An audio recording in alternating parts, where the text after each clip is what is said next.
Good afternoon, everybody. Today's story is Peat and Fire.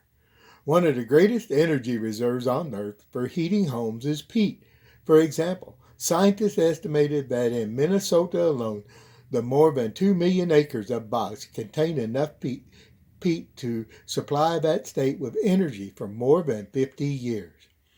Now, as we saw before in another video, peat is the thick, decayed material that lies under a swamp or bog.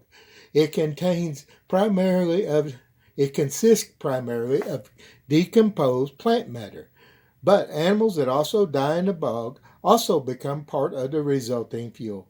It can accumulate in depths more from several inches to 30 feet or more.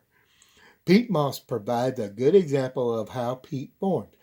As we learned earlier, one of the main plants growing above a peat bog is sorghum moss.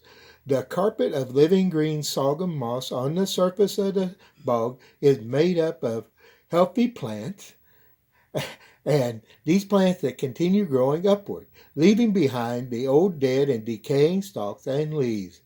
These stalks and leaves compress to become the peat moss used by gardeners to enrich their soil.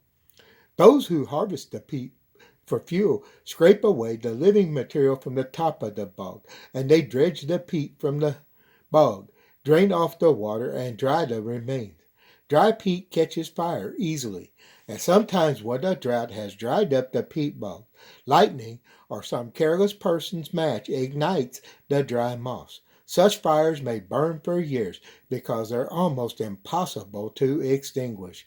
Only a soaking rain can put out a peat fire. For those that don't remember, a few years ago, Dismal Swamp caught on fire, and they fought that fire for 3 or 4 months before the rains finally helped put it out, because it starts burning underground, and it just keeps going, and it pop up somewhere else, just like in these fires as you've seen. But that's one of the things. It can be put out, but it takes a whole lot. So we need to be careful when we're around places like that. Careful with the matches. Now, as Christians, we're always growing upward toward the sunlight of Jesus' love. And when he comes, we will be taken from this world, leaving behind the death and destruction of sin, to be ignited later in a fire that humanity will not be able to extinguish. Only the creative energy of Jesus, as he makes all things new, will be able to control the power of that fire.